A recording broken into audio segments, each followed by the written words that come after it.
everybody, and welcome to Just Saying. It is February 17th, 2014. I'm Kim, and I am joined here, as I am every week, by my lovely, vivacious, and slightly giddy co-host, Mary. That's right, call me giddy. Yeah, I'm always giddy. Hi, Kim. Hi. Well, you got a special little picture today, so you're allowed to I know, I was going to send it to Eric earlier so he could post it because I'm so proud, but since everybody knows I'm going to be a grandma come May 9th, my son and daughter-in-law went and had a 3D video done. And how cool. I mean, it looks like a little old person. It is a little person. I think he does. His name is going to be Gabriel Nicholas, and it's so cool to see him. You know, it is so lifelike. Like he's already out, and you're looking like, there's your nose, Ricky. Jen, there's your chin. There's your brother's ears. You know, you just kind of go through the whole thing. Wait a minute, is that Rick's toe? I said if he comes out with weird feet, blame it on Grandpa. No, you can't tell at all. It's Mary's first time being a grandma. So, yeah, it's kind of cool. So that's what we were looking at earlier, and I had to tear myself away to come and do the show. Oh, well, I'm sorry we interrupted you. I know. But Rick got Ricky's DVD, and he downloaded it, and Ricky they give you a video. Yeah. And then they give you still pictures. So I got still pictures on my laptop, so I'll be shipping them around. Nice. So I had the little TV on for a little bit, and guess what? What? Snow. Who would have thought more snow here on the East Coast tomorrow? No, can't be. What are you up to, like 98 inches? No, right now we're up to, I think they said 58 inches. I was close. I know, which doesn't sound like a lot. That's not including all the ice and all the other crap that comes. And it is the third snowiest winter so far since 1884.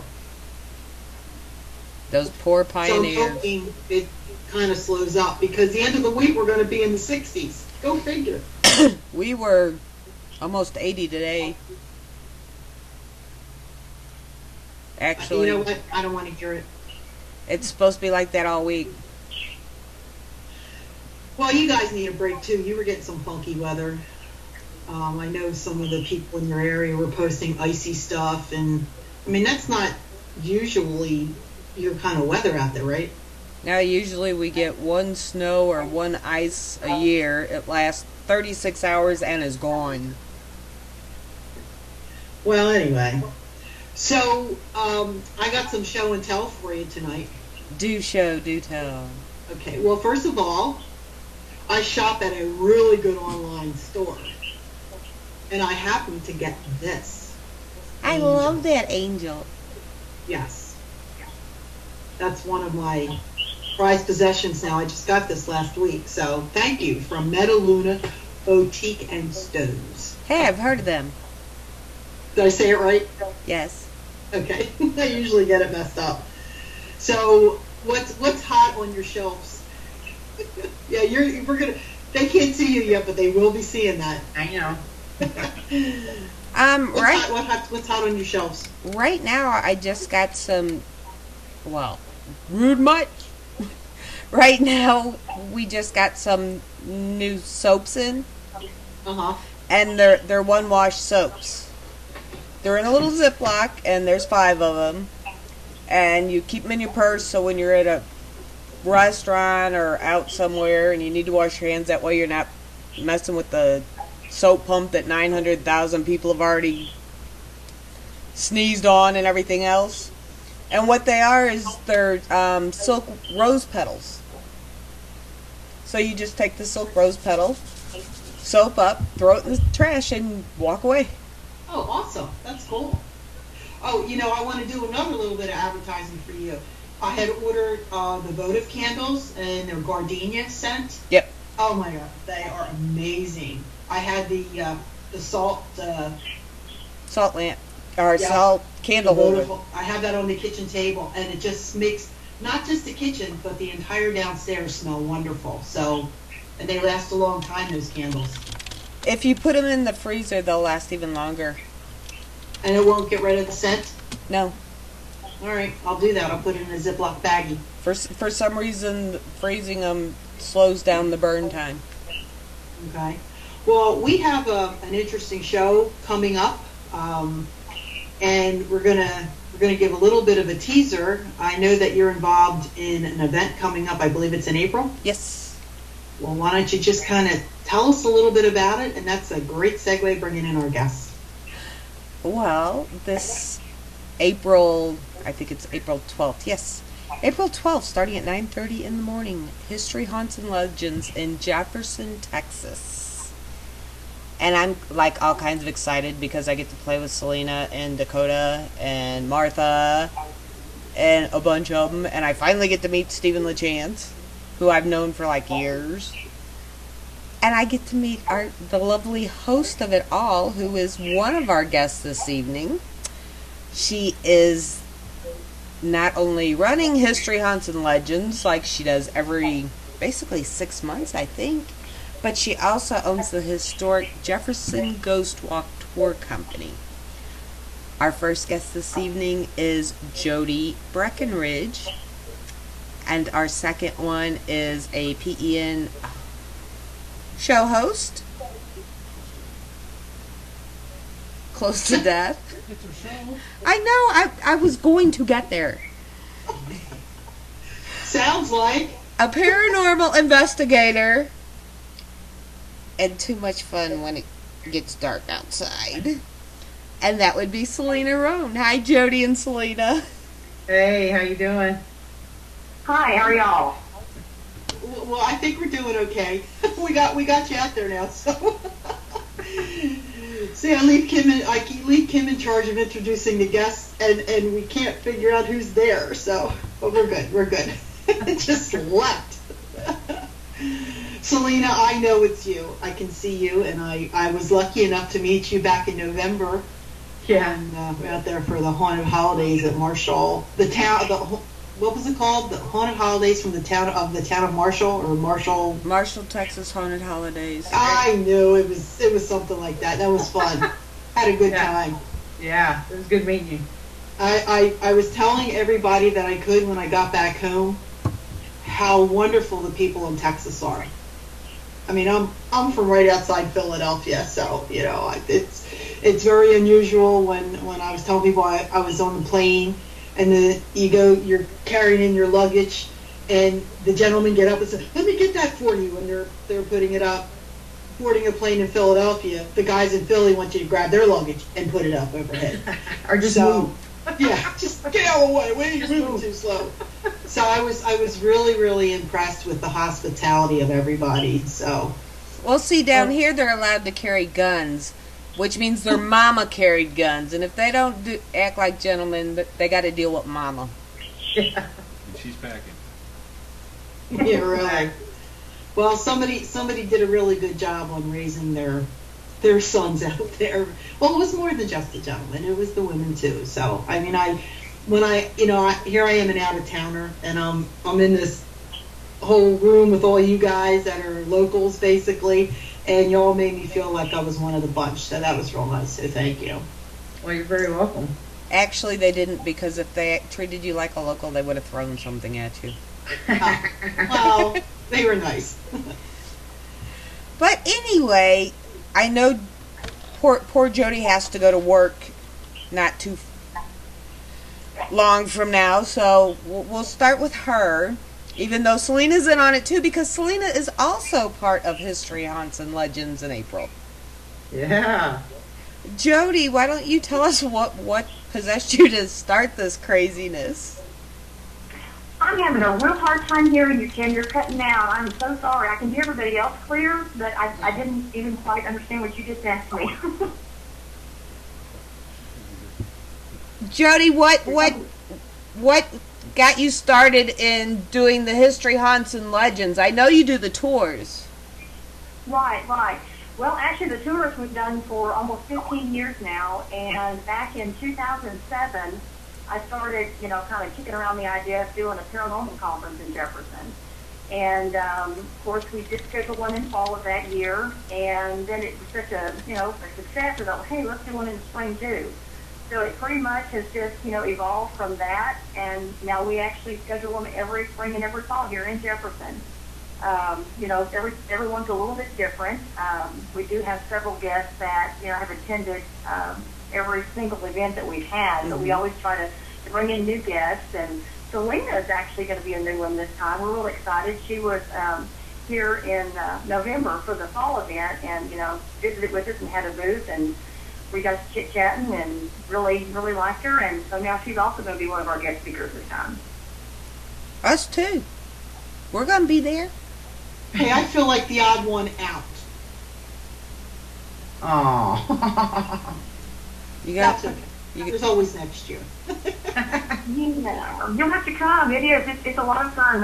We schedule the speakers during the day and the vendors, and we even feed barbecue to everybody that has a VIP ticket at noon that day. And then the nighttime, festivities will start, and we'll do the Ghost Walk tour, and then we actually divide the group up into several different teams and get to go to some of the more notoriously known haunted locations in town and do some investigations. I'm sure it'll be a blast. I was losing a little bit of sound there. Where is it that you do the walking tour? It's in Jefferson, Texas. Mm-hmm. Is it around the town, or is it specific buildings? It is. Yes. It's a walking tour. Jefferson's really historically, oriented. A lot of old buildings, a lot of old warehouses and saloons and that kind of stuff. And we go to some of the locations that have actually had documented ghost stories, as far back as 120, 130, 140 years. So I always try and stress to people, this isn't something new that's just happening because people are really into the ghost stories now. These are actually locations that have had a haunted history for a very long time. And you go to each location where you're actually getting the actual factual history on the building, which usually makes it pretty understandable as to why they might have some ghost stories. A lot of unsolved hangings and murders back in the heyday, it was a Riverport town. And so it does tend to get a little interesting sometimes. I'm sure it does. Those old historical buildings really seem to attract the activity. It does. And I know just, as an example, there's one location here that used to be an old saloon, and it's had several murders in the building over the years, and it's one of our more active locations. It also, back in the 1800s, had a long history of different things, several saloons. It was actually the local funeral home at one time. The Masons used to meet there. I mean, it's kind of like if the walls of that place could talk, there's no telling what we might find out, that we don't know. Exactly. It's pretty interesting places. There's one location that we don't actually usually include on the tour just because it's quite a distance away to walk, but it is one of our investigation locations during the History, Haunts, and Legends event. It's a location that we've actually used several times now just for the fact that they get a lot of documented activity during the event. It's an old home from the 1870s, been vacant for years and years, and pretty active as far as getting recordings and, photographs, video footage, you name it, they capture it there. I know Selena was kind of excited about that location last time she was here. Yes. Yeah, I can see you. You're like, you're just waiting to say something, Selena, so spill. Oh, well, it's like it's a paranormal playground, man. I'm telling you, you can't go wrong with any of the locations that Jodi has. So, but that one was my favorite, and we have a junior investigator that was actually had the gonads enough to go in there. She's like 14, 15 years old. She went in this dark closet and was freaking all these people out, going, oh my God, she's not scared. And Maddie was like, no. She got right in the closet, did an EVP session, and she was like freaking the grown men out. So that place was really awesome, though. I can't believe she went in there by herself. I always try to go in before the tours and set out some of those little battery-operated candles just in various areas of the home because it's a big two-story house with no electricity. I'm concerned about somebody calling that might come in that doesn't have their flashlight or whatever. And I just, I get the heebie-jeebies just going in there by myself putting out those lights. I mean, she really had to go now, did she? Yes, she did. She did. And she impressed them grown men. Yeah. And, I always try and tell people, I love history. I love ghost stories, and I'm I'm kind of the chicken in the bunch, believe it or not. You know, I've done the ghost walk now for 15 years, but I'm the one that's going to run kind of thing. And we were in that location several years ago during one of our events, and this professional investigator was here, and I honestly can't remember where they were from. And he was very, you know, sweetly talking and asking questions, and they were recording. And I just happened to mention that that a lady that you saw in the home was supposed to have been one of the ghosts of the encounter there, and I gave him her name. And so he just very politely asked if she was with us. And of course we don't hear anything, but when they're reviewing all the evidence and the footage and stuff, when it plays back, as soon as he asks if she's there with us, her name was Sybil, you can hear a very, and it's not soft, I mean, it's very loud. It almost sounds as if she's kind of in the next room hollering to you kind of thing, and you can clearly hear her saying, I'm here, I'm here. So, yeah, that's definitely an active location. Very active. Now you're saying that nobody's been living in that place for quite some time? Oh gosh, yeah. It's been, I would say, about 40 years it's been vacant. It is an older two-story home that they actually did renovate the outside of the home. They haven't done anything on the inside. Several lawyers in the past in the 1800s owned it that were kind of infamous in Jefferson's history because they were involved with the murder trial here. But Lady Bird Johnson's brother actually owned it at one time back in the early 1900s. So the house itself has a lot of history too, but it has definitely been vacant, and they can't seem to sell the house. I wonder if there's a reason why. Well, isn't that good for you that the house is not getting sold because if somebody develops I hope somebody buys it. Yeah, I hope somebody buys it. We need to keep using it. Do you find, now, Selena, this is probably more going to you, but Jodi, pipe in if you've got an answer for it. Do you find, as a paranormal investigator, going into a location, is there more activity for you? Say like Kim and I, we've been to the Shanley Hotel, and it was only a few years where nobody was in it. Okay, there's always somebody there. Versus a location where it sat empty for all those years, and then you come in and you start doing your thing. Yeah, I think it does. I think it helps with activity when it has been sitting for a long time, because places I feel that are over-investigated, they get tired of talking to people. They're like, man, I've already said this 100 times. I've already answered these stupid questions a million times, you know? And I think I've always gotten really good reaction, like the places that we just acquired in Belton. The Wiedemeyer and the Miss Hattie's place, which is an old brothel. That place has been vacant forever, and it has like outside buildings that they call cribs, where their business was done at. And it's a 4-story house that's been vacant for quite some time. And I mean, every area in that place was going crazy, even outside. So it's like, I think if it's not as investigated, I think there's more of a chance that you're going to get a lot more evidence because they've been waiting for somebody to talk to. You know what I mean? That's all that's my theory of it all anyway, because even a lot of the other investigators I've talked to said if it's over-investigated, I mean, that seriously, you have people coming in every night and asking the same damn question, right. You know, like, what's your name, how many are there, how old were you, you know, all that crap. They get kind of, I think, I've been told they get kind of bored with it, you know, I mean, and you may not get as much if it's overly investigated. I like going to new places that have been abandoned for a long time, and that's why I really like that house that she's referring to, because it was definitely cool. And I had lots of girls that didn't even want to leave in my group. They were like, no, please don't make us switch. So we were luckily the last group in. I tried to make it to where we could be the last group in there, and luckily we did, so they got to stay a little extra, but it was pretty cool. I mean, but that's exactly what I think, though. I totally agree with you, Selena. I think the same thing. Of course, you're the expert on that kind of thing, not me. But you know, just going to places personally myself, I think places where they do investigate more. You know, you're right. I think if there's actually something there that is going to, you know, communicate with somebody, I think they do get aggravated and tired. It's like, hey, leave me alone. I've been here. Talk to you. Go away. Yeah. But, definitely agree with that. I think that's correct. Or even a location, and I'm going to bring up Gettysburg because I was there last weekend and did an event. And, you know, the Battle of Gettysburg took place for 3 days. 3 days. And everybody that goes there, and they go into these bed and breakfasts, and I go to one in particular all the time. They're always concentrating on trying to talk to Civil War soldiers, okay? Right. But this is an 1809 or 1806 farmhouse, okay, that's still being used today. And there are people that lived there before, during, and after that are not part of the Civil War era. So Robin Marie was with us last weekend, and the majority of the channeling that she was doing was the people that lived in the house that just lived there, on the farm and worked the farm. I mean, she was channeling a gentleman that actually was one of the workers on the farm.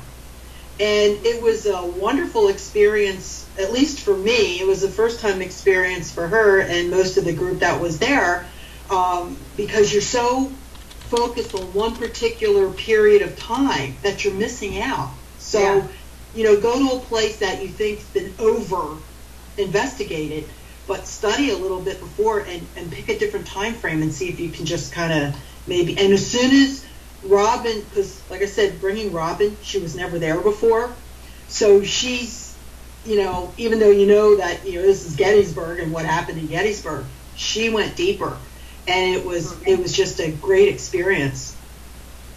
Well, I'm sorry, I was just saying, I was actually at Gettysburg in November. My daughter moved to Maryland from Denver back in August, and we went to Gettysburg while we were there. And it was kind of crazy. I didn't really expect to have anything happen, but we were just at the military park, walking around and going to the cemetery and stuff. And there's an old, I guess it was a hospital originally, just a little small house that was a, hospital, military hospital.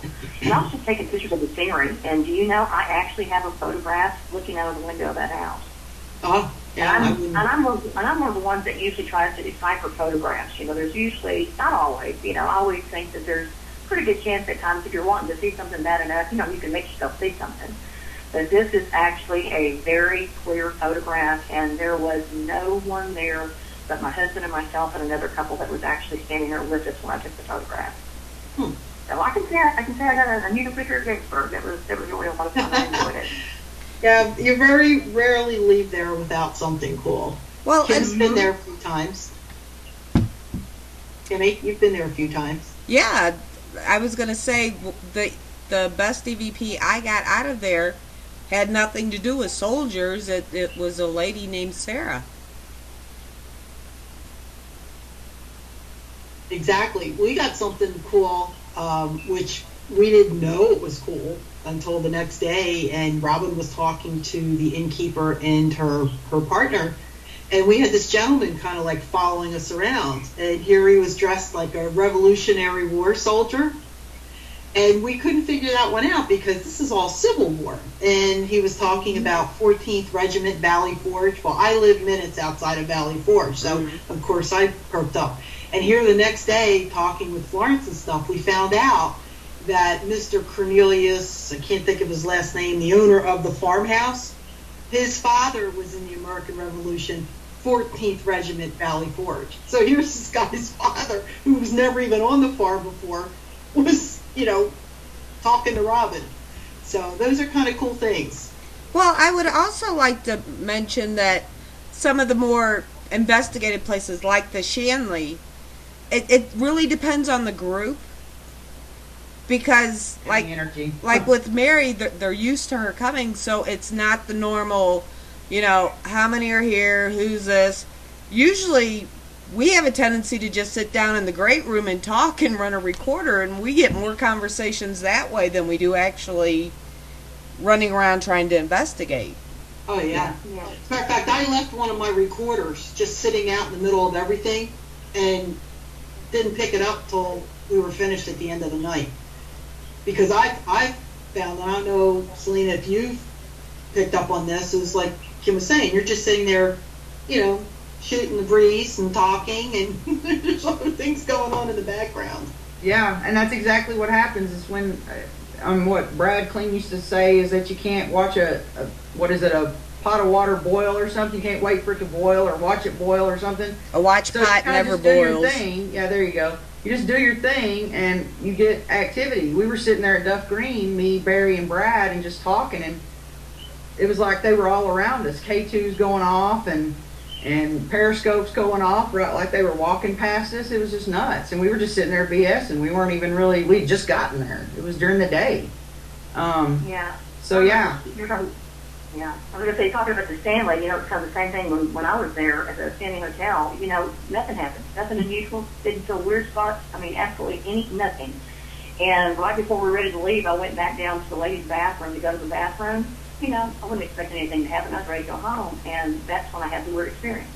So like you say, it's when you least expect it when it's going to happen. Yep. But with, just like at the Minger Hotel, I was walking after Phantom Fest in October. I'm walking back to my room to go get ready to go to dinner with Chip, and I get around this big round circle like deal in the second floor, and I go around it, and all of a sudden something like hits my chest, and I went completely freezing cold, and I was like, oh, okay. I knew exactly what it was, and I went, okay, you may be around me, you maybe went just through me, but you can't go in my room because I'm gonna, like, I don't want you to go in my room, so you're gonna have to stay out here in the hallway. And it was just weird because it just like hit me, you know? It was like something went through me or something. So. Yeah, but my point was some of the more investigative ones, it really depends on who's in there and what's going on. It's not, I mean, they may get bored with the regular ghost hunter parade that goes through. But when you get researchers in there who, you know, been there a few times, so they're not going to go through the same routine. They're going to do something completely different. I think that's when they have a little more fun. Probably. I know they like playing with all my periscopes and stuff. They're real enthused with those. I got one. And they're well, I don't, so there. Okay, here's another good question for you. And Jodi, I don't want you to feel left out, so if you have an answer for this, pop one in. Selena, do you think that the spirits, even though they're like 50, 100, 150, however old, whatever time frame they're from, do you think that they're adapting to our equipment? I think some of them are intimidated by it. They're not sure what it is. And I always have to, when I want an investigation, when I'm putting it out, I'll explain to them what it is. I'll be like, this is not going to hurt you, see? And I'll even demonstrate it won't hurt me. It just lets me communicate with you a little bit better. And I just try to explain to them that. But I think some of them may be intimidated by the equipment, depending. I know that my grandmother, before she passed away, was intimidated with the technology of DirecTV. She made them come get it out of her house because she couldn't figure out the damn remote control. So I don't blame her on that one. So she's like, this is crazy, you know, just come get this crap out of my house. I can't figure it out. And so I'm thinking that, you know, and she wasn't that old, but if you're looking at, you know, 100-year-old, you know, ghosts or spirits, yeah, they're probably like, what the hell is that? You know, and I mean, they may come over and be curious about it, you know, and check it out. That's what I like about it. So I always explain. I'm sorry, I didn't mean to interrupt you.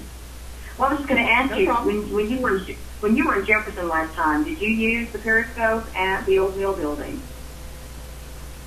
Did you have a periscope with you then? Do you remember? Yes, and okay, it did the reason I was asking is I know that they do what now? Used it a lot in there. Yeah. I was just wanting to see if you'd useful in there because I know last time Jeremy was in there, had a lot of activity with the periscope. Well, that's because they all think Jeremy's like 8 years old.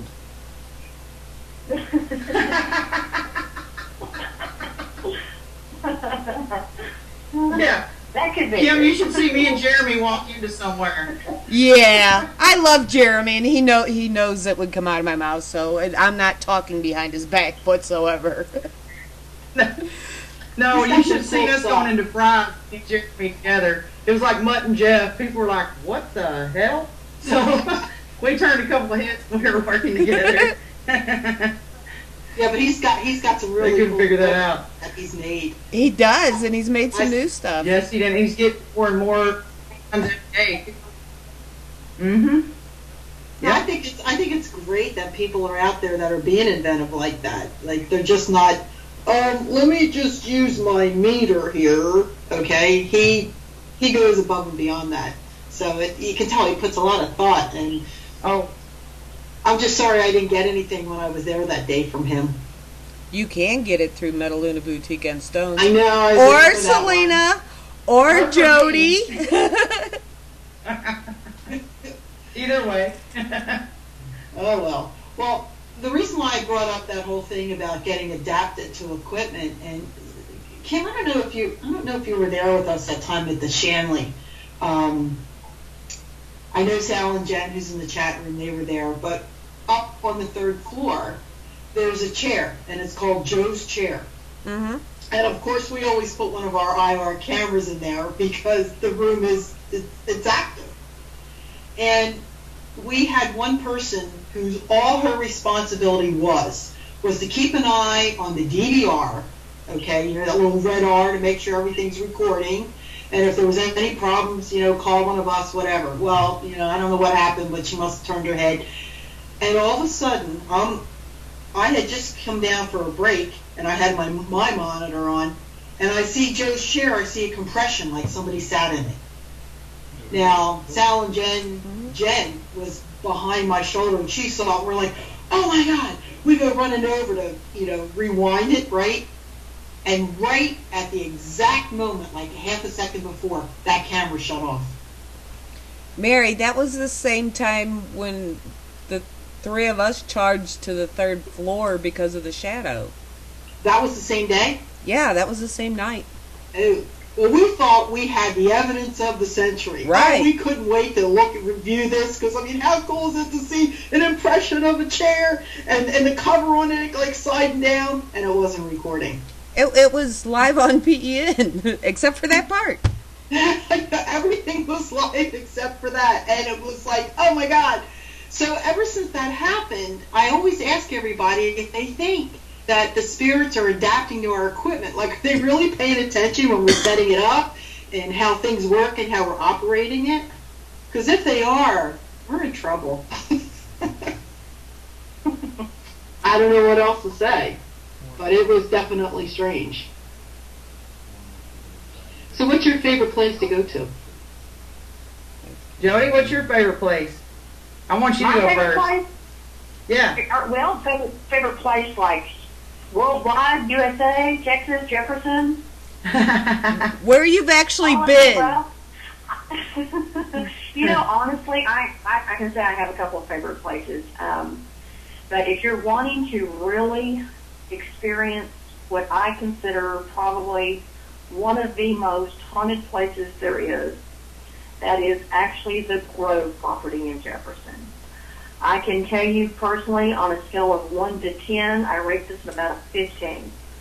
It is a private home now, though, so it makes it a little difficult to get in to do, you know, any types of investigations, which I know that they do allow occasionally.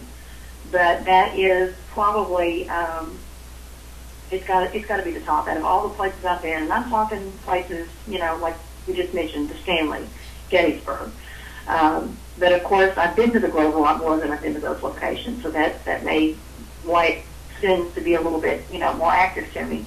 But it was vacant for years and years and years. It's an old home that's been in Jefferson since the 1860s. There's been something on the property since the 1840s. People that have been there and have investigated say that it's actually not the house itself, it's the land, it's the property. And I can definitely relay, I could tell you for hours, stories of things that we've encountered and experienced there. At one of our past events, we were there doing a wine and cheese reception and a tour of the home, just kind of something special to do before the investigations. And, you know, it's one of those places where you do catch the glimpses out the corner of your eye, the shadow movement, you know, things in your peripheral vision, the eerie feeling that there's someone there with you and you turn around and find that you're alone. You know, all the normal things you experience at supposedly haunted locations. But this feeling there, it's even almost hard to put into words. I don't know if any of you have ever been there or visited the Grove before. It's a very heavy feeling. Even the diehard skeptics are going to tell you the minute you step foot on the porch there or the property itself, you feel it, you know it. You know, it's just kind of an instinctive thing that, something's funny here. And at the last event that we actually were allowed to do something there was this wine and cheese, and we had some kind of quirky things happen close to the end, and everybody was kind of joking about it, you know, oh, they planned it for us, you know. but it wasn't anything planned. It was just one of them incidents, and there was a paranormal investigation team here visiting from New Orleans, and they actually captured on the recording. I was kind of cutting up, me being kind of a smart aleck, and I said, "Ooh, I'm scared now, something smart aleck." And they said that they had recorded something, but they did not want me to hear it because they know I'm kind of a chicken and didn't want to scare me. And I'm thinking, "Oh, come on, y'all, get real. I want to hear it. Let me know." And when they played it back, you can actually hear. And just thinking about it now, it's one of the creepiest voices I have ever heard in my life. It was a man. It was definitely a man's voice. Say, "You're not scared yet." I didn't go back for about 5 months. that's just my personal opinion out of the places I've been. Of course, I haven't been everywhere, but out of the places I have been, and I think I've been to quite a few, I really would say that one of the high-ranking ones on my list would be the Grove property. It really is. Wow. I want to check that out. Even above the famous, the infamous, I've been to the Binger, I've been to the Stanley, all these places that have these wild tales. And there might be some things that happen, but nothing like this. So you have. Well, I'm gonna correct you real quick. You're saying the Stanley Hotel, isn't that the one in Colorado? Yes. Yes. Okay. I'm sorry. I thought that's where y'all were referring to. No, the place that Kim and I have been to is the Shanley Hotel. That's located in New York, Napanoch, New York. Yeah. Everybody gets them confused. Well, I actually have heard of that one too. I've just not been there. Not been to that one. You would love it. Put that on my bucket list. Well, March 29th, I have an event happening there, so feel free. I do a lot of events there. It's got a lot of history. It's one of those places that, like you're talking about there. I think we all find a favorite location, and we keep having to go back. But this place was real popular during the Prohibition days. Gangsters. It has the bordello, a couple other things, and the old thing going around saying there's people buried in the wall, secret room in the basement, that kind of thing. But yeah, that's the Shanley Hotel in New York. Well, my favorite, I have two actually. One being the Villisca Axe Murder House, which was crazy. Braggart. And then the second one was, I would have to say, probably Duck Green. It was amazing there.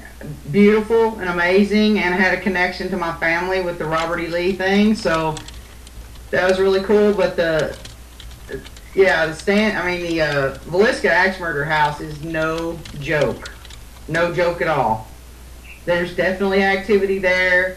Being an empath, I took over, I think, the victim, and I got really pissed off and started screaming at a shadow person that I saw in the attic, and was asking him why the hell he was such a coward and come out here and try to do something to my big ass. And he, I guess, chose to hide a little bit deeper into the attic because he wouldn't come out. And Penny was like, "I don't think he knows what to do with you. You're like 6 foot tall, weigh about 200 pounds, and you're a female. And he's probably not used to females. Your size screaming at him and stuff." And I was like, but that's my two favorite right there. And then, I love the Jefferson, that I'm not going to say the name of it because we're going to try to keep it under wraps for HHL, I think. But I love that location, and I so want to go back to it. So I can't wait for April the 12th to get here.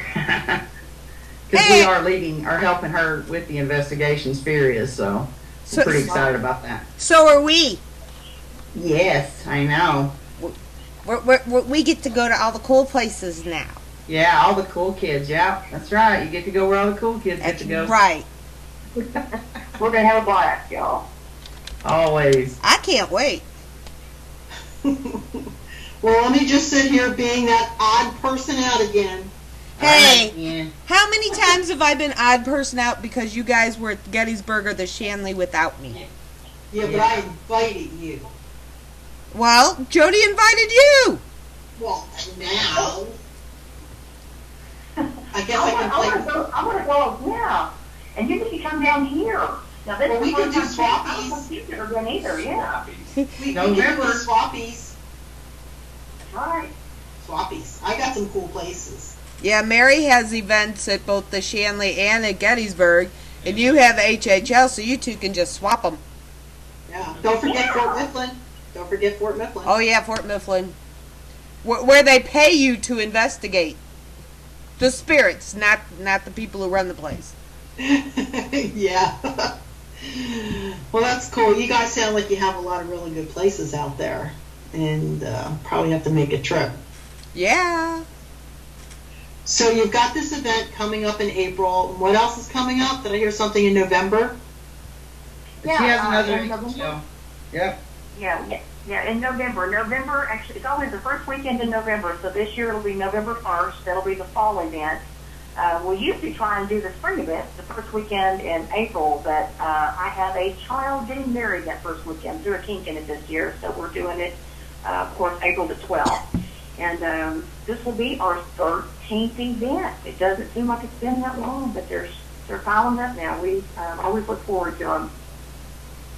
Well, November's far enough out, I might be able to put that on my calendar. Stick it on your agenda now. We'd love to have you come down.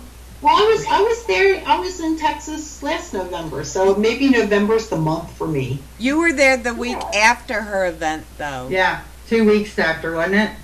I thought it was the week after. The week after? Yeah. Yeah. But Well, I still made it. Yeah, she made it. I know, I'm getting to be a real traveler. I mean, 5 years ago, going down to the Jersey Shore, which was a 2-hour drive, that was like, woo! Now I'm flying to California, I'm flying to Texas, getting all over the place. Well, that's because you're a published author now. Hello. Yeah, I know. I know, I have to start working on my next one. Get that down. So, okay, Selena, I hear you sell equipment and stuff? Yes, I do. I'm a rep for the Ghost Hunter store and for Paranologies. I can get either one, and I'm also just starting a new venture as well.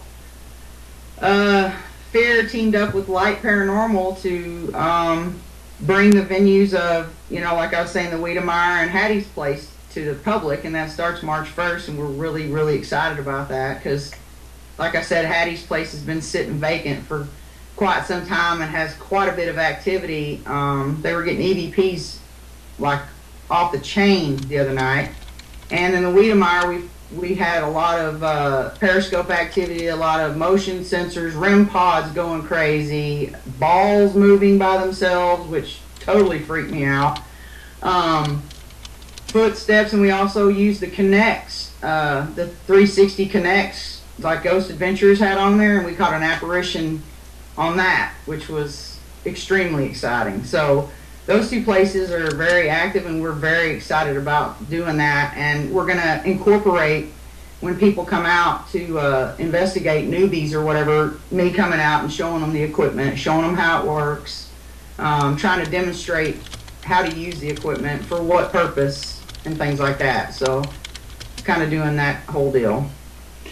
Do you find with investigations now that you carry, well, I'm sure you would because you sell the equipment, but I'm finding myself with my camera, my recorder, and sometimes I'll have one of my meters with me. Like I used to have a fishing vest, which I converted it over, and I mean, I looked like, I had all these pieces of equipment.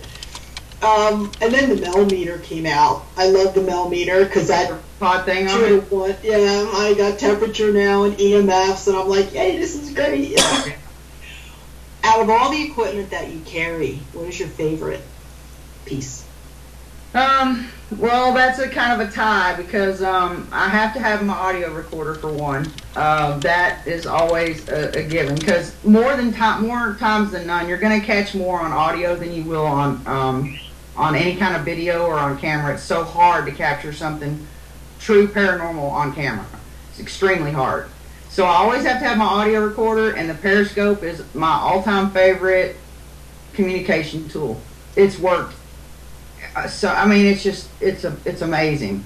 And before Jeremy finally let the hard-headedness kind of wither away a little bit from not wanting an alarm on it, because we'd be investigating and have a periscope behind us, and we wouldn't know it was going off until we turned around and we saw the butt end of it, so you can't turn around and take a picture while it's actually happening. So he finally put an alarm on it, and it sounds just like a little electrical charge, like and it just gets your attention, so you look. And we were using it at the Wiedemeyer, and there was a mirror that they found underneath the house that was buried in salt. It was encased in salt, and they brought it up, cleaned it off, and brought it in the house. And I'm like, you know why they do that, right? You know why they cover it in salt, right? And they're like, we didn't bring it up, somebody else did. And I'm like, okay. Well, so we put a periscope in front of that mirror, and it's extremely hard, Kim, you know how hard it is to make that periscope stay lit up. Oh, yeah. And this sucker stayed lit up for 2 solid freaking minutes. Just, I mean, solid lit up in front of that mirror, and we were all going, maybe. And the girls from Houston, my fair girls from Houston, stayed there like a week before, and she covered up the mirror because she felt like somebody was watching her. But the periscope works for any kind of communication. I mean, we were using it at the Myrtles Plantation, and there was a tree outside that the kids have been known to, be seen running around the tree, and we put about 5 periscopes down there, and they were all pretty much lighting up in sequence. It was so crazy outside around a tree. And then you can use them in the hallways. Jeremy usually will put them, like when the Pride House was still with us, he would put them, up the staircase and go walk towards my voice or in a hallway. And you could see them just in sequence, just light up. And at the Myrtles, they were also they go from red, yellow, and green. And we told them, if it's really you, Mrs. Winters, will you make it stay on the yellow? And it was like something was sitting there, like, trying to make it yellow, and it was amazing to watch. But it's a great communication tool. So, and it's not loud enough to where you can still get your EVPs. The alarm's not loud enough to blare out anything that you could get. So I'll have to check that out. That sounds like a cool piece of equipment. And it's on both your sites? Yes. Well, yeah, the Ghost Hunter store, just to be honest, charges a little bit more for Jeremy's equipment. So, yeah, Kim and Eric can get you his equipment, or I can. There you go. Okay. All right. Now I know which one. I was trying to figure out, because when I was out there at that thing in Texas there in November, I went to his table and I was looking at all his equipment. I'm like, wow, this is really cool stuff. Yeah, I like that. Well, working closely with Kim, she knows a lot about me, just like I know a lot about her. So here's the $24,000 question. Kim, would you please let everybody know, what is my favorite piece of equipment? Me. No, go ahead. Well, what is my favorite piece of equipment? Oh, come on now. It is your trap camera. That's right. I went on an investigation at Fort Mifflin one time, and this guy that signed up to be part of the event brings a hunter's trap cam with him. He starts moving them around in the casemates, right? Well, at the end of the night, he was getting picture after picture, and I'm like, I want one of those. So it took me 2 years to get one, and I got it as a Christmas present, and I don't leave home without it. I took it all the way to Texas with me. I called the lazy paranormal, the lazy person's paranormal equipment, but I'll tell you, I really get some cool stuff with it. And every time it snaps a picture, the temperature rises between 3 and 5 degrees. Yeah, we've got this. Yeah, you know how you always hear that, and I'm sure you've got the equipment to back it up, because I've had it happen to me too, that where the temperatures go down. Well, in the trap cam, it has the time, the date, and the temperature. Right. Mm-hmm. And it seems, now, it's only happened, not at Gettysburg, not at Fort Mifflin, not at Rockwood. Well, when I was at the Shanley Hotel, we've had it happen a few times there. It drops. And then I took it with me when I went to Kim's store, and I was doing the book signings that day. And she has that storage room where things go on. I put it in there. We had it go off a few times, and the temperatures went up again. And then it goes back down to normal. So we don't know what to make of that. And we talked, who was that, Michael? Was it Michael that we talked to about the temperature stuff? Yeah, Michael Esposito. Yeah, and he's been noticing that happening at times too. And that is like so different of what we're used to. But it's only in certain locations, so I don't know. That's odd. So it's a game. It's like a game camera, like. Yeah, it's what the hunters use. I got this from Cabela's. Yeah, okay. I got too. I just can't figure out how to open it up and take single pictures with it. You know, it's not. I gotta figure that out. It's irritating. That's. Well, mine's only got 3 little notches. Aim, I don't even know what the other 2 are, but it's just like on and aim. That's it, on and aim. You either turn it on, or you turn it where you're just focusing where you're going to take the picture. And it's automatic as far as changing from, it's got the IR lighting built in, so and it automatically changes on its own. So right. I'm loving this, and to the point where I almost got another one for Christmas. Actually, it wasn't my birthday, Kim. He was going to get that for me for my birthday, so I had to. Because even my husband, who's a non-ghosted person, he's jumped over the fence now. Some of the pictures that I get on this camera, the only downfall with it is it takes a couple seconds for it to flash another one. So you do miss stuff, okay? But for the most part, you get some things that you wouldn't normally get if you weren't in that room, you know? Yeah. Right. Well, we're getting close to time, but Jodi, would you please tell everybody about your ghost tours and where they can sign up for them and everything? Yeah, we do the ghost walk tours every Friday, Saturday night, year round. It's an 8 o'clock tour. We do schedule them at other times, as requested. We also schedule them usually about 2 weeks in a row every single day during spring break. But you can go to our website, which is jeffersonghostwalk.com, for general information and tickets. We also have a Facebook page, which is usually more updated. That would be Historic Jefferson Ghost Walk Tour. But the tour normally lasts around 2 hours. We do have 2 different tour routes that we go on, but there are several locations that we do include on both tour routes. And it's always a little bit different as far as where we get to go. We go in certain locations only at certain times, so we have people that, have been before that come back that might actually get to go in somewhere different the next time they come, and always makes you feel good to know you've got repeat customers that they come back and want to do it again. But if you like ghost stories and history, you will definitely enjoy going on the Ghost Walk Tour. You can also call for information, 903-665-6289 or 903-601-3375. And be happy to answer any questions anybody has. It's a lot of fun. Awesome. Now, if you're also, too, I thought I would throw in before I forgot this, if you're interested in doing the History, Haunts, and Legends event on Saturday, April 12th, the VIP tickets are available online from the website now. We also offer a limited number of the daytime only ticket and a limited number of the nighttime only ticket. And you would have to call one of those numbers for information to purchase a ticket like that. And I don't know if I have any of the nighttime only left, but we do still have the VIP tickets available. Well, it sounds like it's going to be a great time, yeah. It is. It is. We've got some neat people lined up to come. Of course, Selena. We have Larry Flaxman, Martha Decker, Kathy Nance, Dakota Lawrence. Of course, I just went blank. I'm not looking at my flyer. Help me.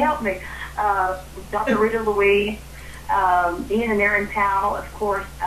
Kim and Eric will be there for the first time. I'm really excited about meeting them. Mm-hmm. Mitchell Whittington. Really neat paranormal teams that will, of course, be helping and assisting in the investigation. And then we have a lady, and y'all are going to love her. She is not specifically in the paranormal field, but we have had her twice in the past, and I mean, people just love her to death. Her name is Olive Abbott. She is actually an older lady that writes paranormal books. She writes ghost stories. She does true haunting. She traveled and, visited a lot of these places, but she was originally someone that went to Juilliard School. I can't even say it. Juilliard School of Music. She was in opera and stage. She even worked with Mel Brooks. I mean, she is a hoot. I'm talking a character, and she actually got a new book out, so she'll be coming to the event in April as well. So it's just going to be a lot of fun. We got a lot of neat speakers, a lot of neat people that do come, and set up booths and vendors and things like that. So we're real excited and looking forward to seeing everybody. Selena's messing me up. Just chunk her under the bus. All right, I'll be the straight person. Jodi, thank you for joining us tonight. Thank you for asking me. I appreciate it.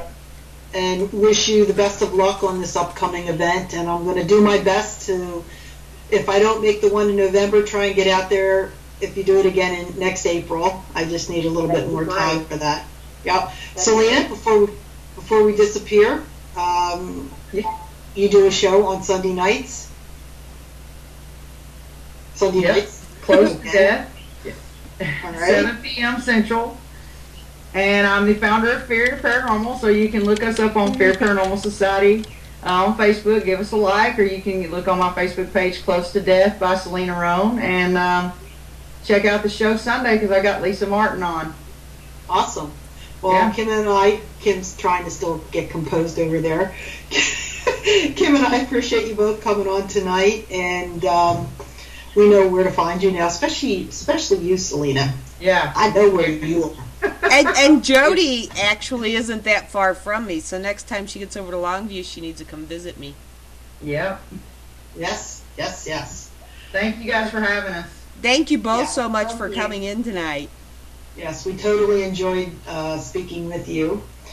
And I'm looking at the time, and we got to kind of get out of here. All right. Up on my plate coming up, March 29th, is the Shanley Hotel. I will be joined again with Mark Sarrow, my partner in crime with Para Co-op. So stay tuned. We'll be putting more information on Facebook. And Kim, I know you're excited about going to your thing in April. Yeah. Yeah, baby. So I can't wait to hear all about that. And make sure you join us next week because, you guys are going to want to come back next week and listen to the show because we have Martha Azar-Deckert coming on. I know she's got the book coming out, or it may even be out. The last I talked, it wasn't quite out yet, but we want to talk about this new book of hers, and I'm sure she'll plug the event even more for you. So yeah, because she'll be there too. Yes, she will be. She's the speaker. Anyway, that's it for us tonight. And with that, we are getting out of here. Thank you so much for joining us this evening, everybody. Good night.